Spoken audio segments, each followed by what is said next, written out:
Market ends with minor cuts amid West Asia tension. Nifty holds on to 24,800. Financials are relatively outperformed with IndusInd Bank being the top contributor. Mid-cap underperformance keeps the market breadth in favor of declines. Vedanta sells 1.6% of each stake in Hindustan Zinc for around 3,000 crore rupees via block deals. The transaction comes soon after Hindustan Zinc Limited announces a capex plan for a zinc complex to be funded 50-50 via equity and debt. BSE CEO Sundar Raman Ramamurthy tells CNBC-TV18 that Thursday is not a bad choice for F&O expiry, citing market share gains when expiry was on Friday as well. He expects to expand the broker base from 500 to 700 and foreign participants base to 500 in the next 5 years.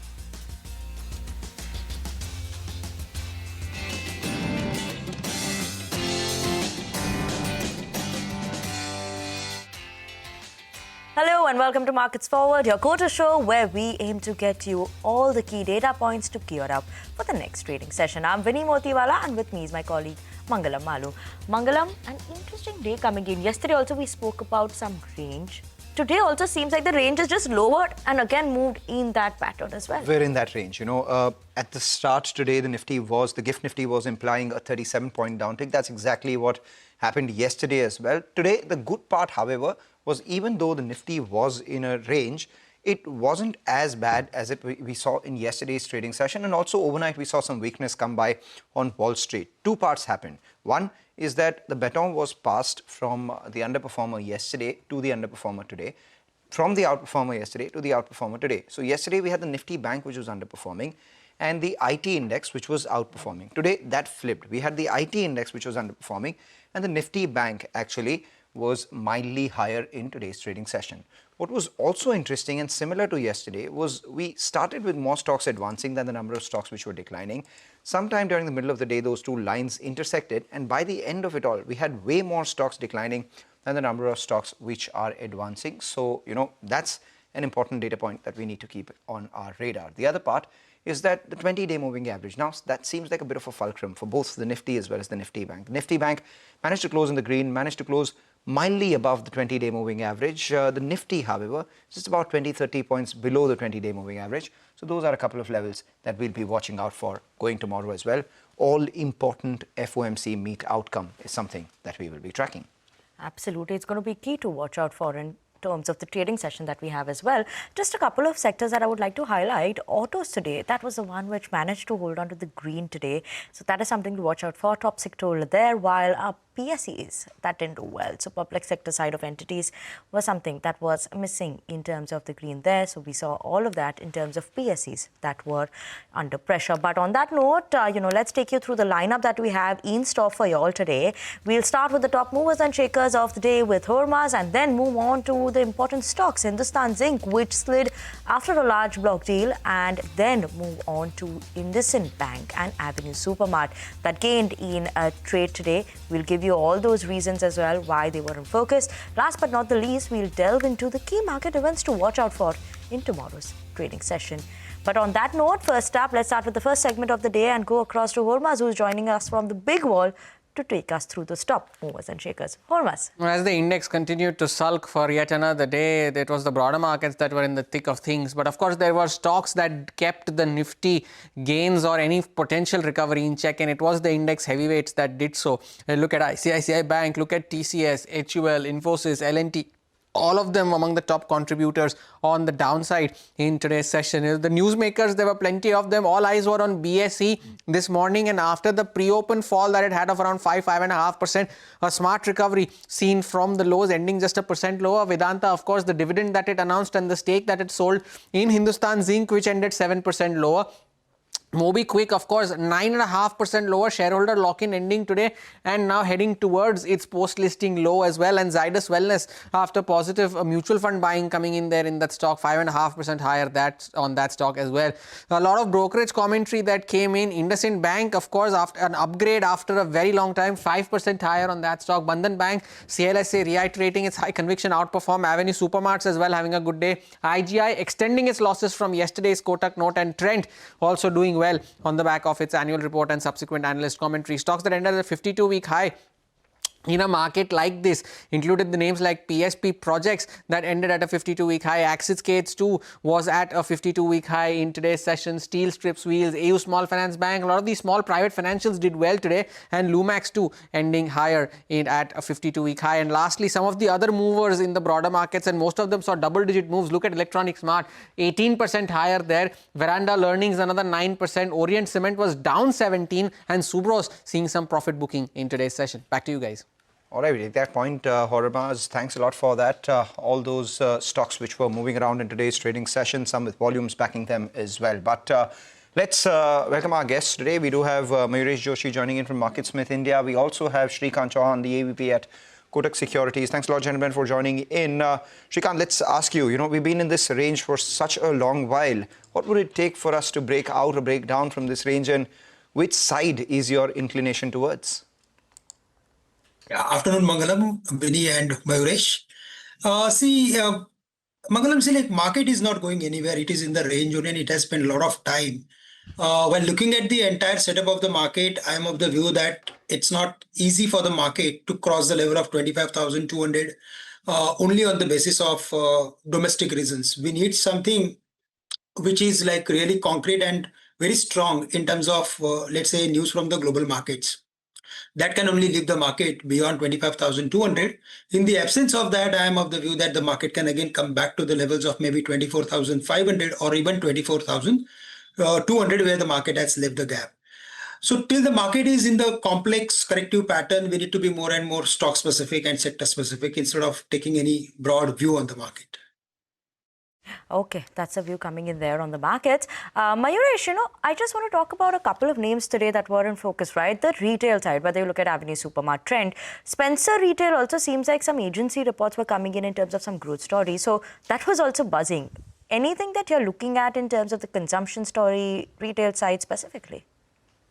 Afternoon, Vinny. Again, I think the expectation largely getting built in is that consumption might make a very, very strong comeback, both urban and rural. Urban more also specifically for the tax cuts that have now got initiated, and therefore discretionary spending should come back in a steady state in the second half. With better monsoons, rural consumption should come back. And therefore, I think a lot of these retail-oriented stocks had started showing signs of resilience over the last few days.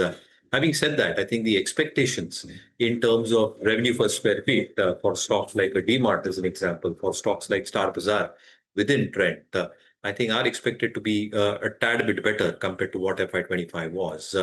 And again, as discretionary spending patterns improve, you've got stocks like a V-Mart Retail as an example. Vishal Mega Mart went through a massive block deal yesterday. Their presence in tier 2, tier 3 towns is highly underrated. As demand comes back strongly and the price points at which a large part of their average selling prices are, whether it's apparel, non-FMCG, or even FMCG to a certain extent, I think is well defined. And therefore, I think if growth comes back strongly, it can come strongly in these pockets. So yes, I think we remain optimistic on these areas at the moment. All right, we will talk about these areas in just a bit, Mayuresh, once again. But Hindustan Zinc is the one which saw its shares tumble after Vedanta sold about 1.5% of its stake in the company via block deals over 3,300 crores. Nigel D'Souza joins in with more on this. Nigel. Well, that's right. Hindustan Zinc was under pressure today. It ended with a cut in trade today. And that was because of a large trade. And Vedanta, the parent, has confirmed that they were the sellers. They have sold close to 1.6% stake in Hindustan Zinc.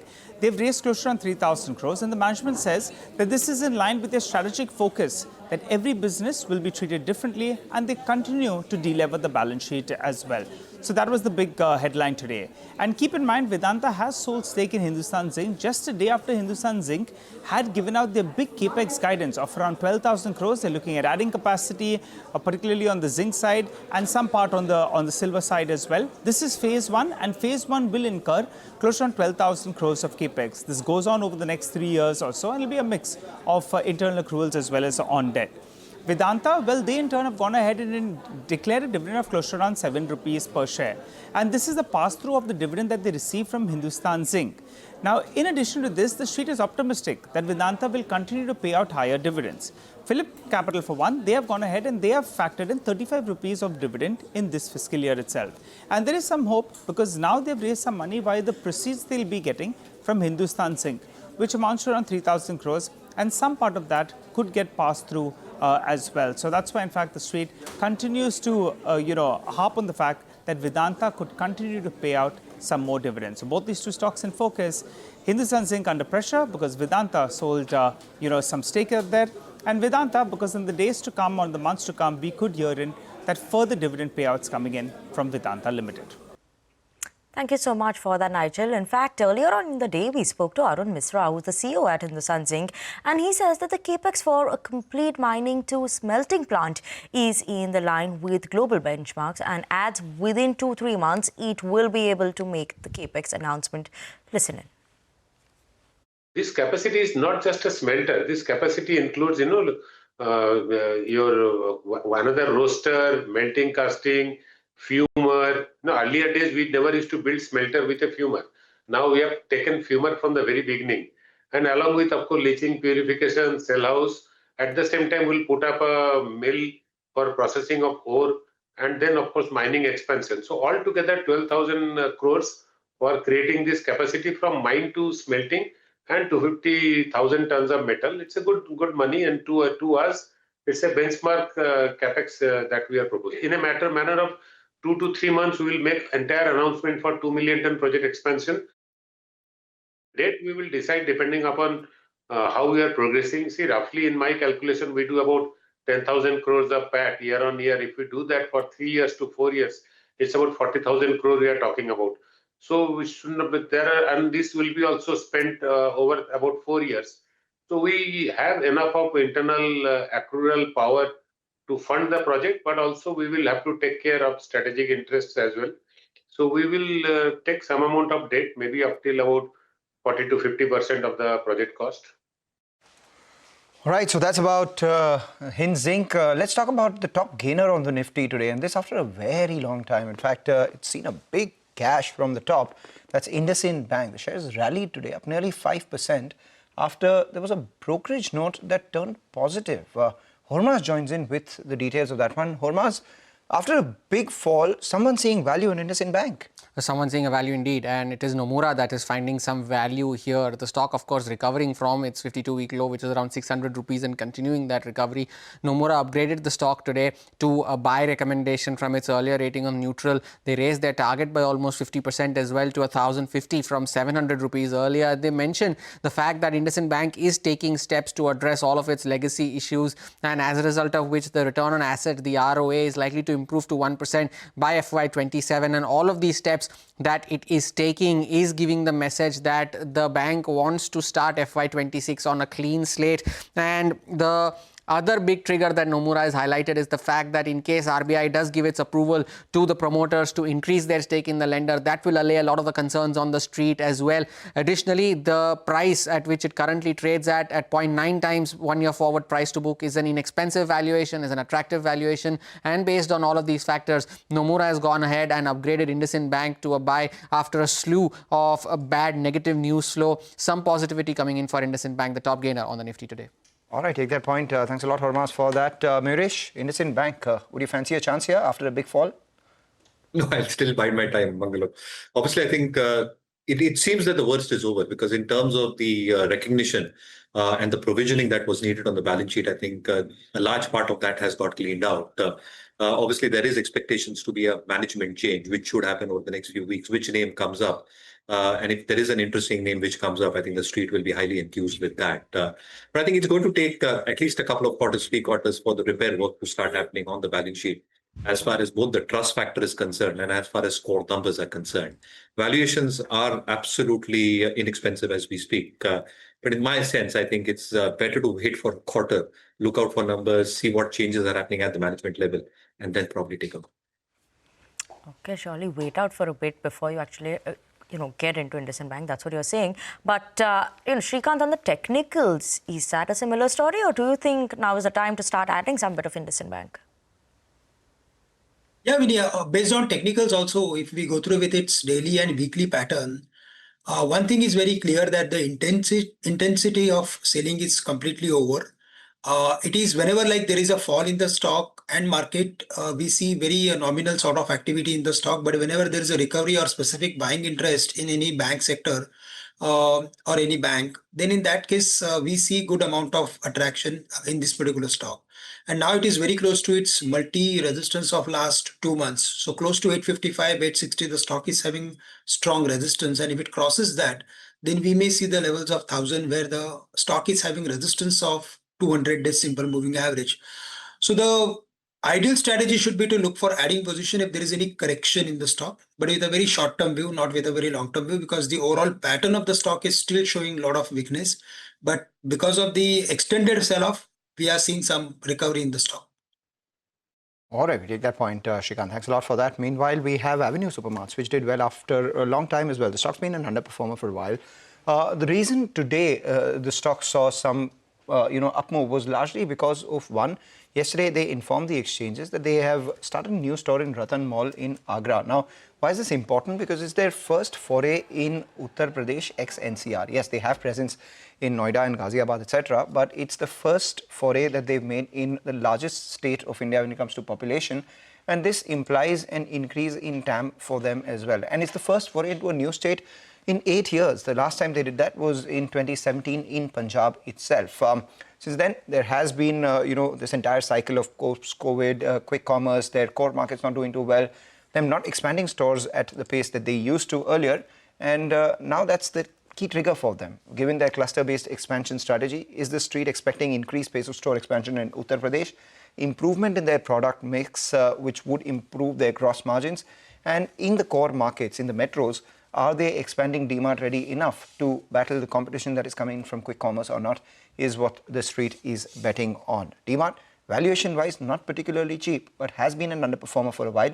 This gives them a glimmer of hope when it comes to increased pace of store expansion.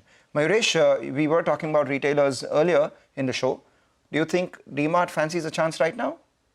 So we will wait it out. And for all points that you've appropriately mentioned, Mangalam, I think the numbers are going to be a key in terms of the re-rating for DMart. Obviously, it's underperformed because numbers were not coming in. But if consumption comes back, which is the belief that more participants on the street are of the opinion, I think DMart showing should improve in the second half. However, at this juncture, as I said, we prefer retailers like a Vishal Megamart or V-Mart retail, where our belief is that the volume growth should be relatively better of tier 2, tier 3 cities. They've got a good mix, as I said, in terms of apparel, FMCG, non-FMCG as well. And the price points are also extremely attractive. So to that extent, I think within the retailer at this juncture at MarketSmith, where the rating, rankings, institution holding, all the parameters that we see in cancel are concerned, I think these two players seem to be a more potential candidate where earnings might be a little bit more resilient compared to the rest of the bank. Okay, Mayuresh, thank you so much for your view coming in. And Mayuresh as well as Shrikant, thank you so much for joining in with us on the show as always and helping us understand the markets as well as individual stocks. But on that note, we're going to slip into a very short break. After the break, we'll come back and get you the top corporate voices along with the key market events to watch out for in tomorrow's trading session.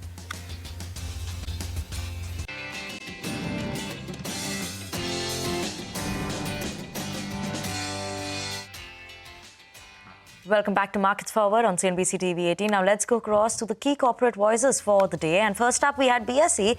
The management reasoned with its decision to go ahead with the Thursday expiry. It stated that since global market expiries are on Thursday or Friday, the decision to go ahead with Thursday expiry was not a bad choice. Added that the exchange gained market share when the expiry was on Friday. Also claims that products tend to trade more on expiry days, and the exchange is now aiming to increase brokers to 700 and foreign participants to over 500.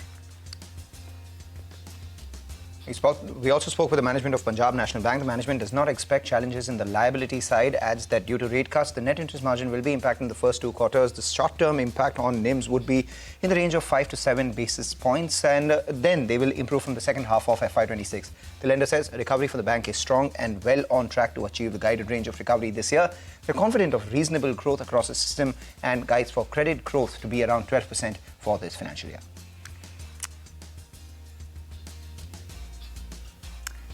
Next up, we also spoke to CEAT. The management says that the domestic rubber prices continue to hold up even as international prices slide, as it expects real impact of lower input costs to start coming in from the second quarter onwards. CEAT reiterates its guidance, saying double-digit growth will continue even as demand remains mixed. That's not all. The growth from US is expected to come back in the coming quarters. The tire maker continues to see healthy growth in Europe and Latin America, which are CEAT's big markets. All right, with all the corporate corner that we had, all the corporate commentary, we will look to wrap up on this edition of Markets Forward. But as we do that, let's get you some key market events to watch out for. We have Ria standing by with all that you need to know for tomorrow. Ria.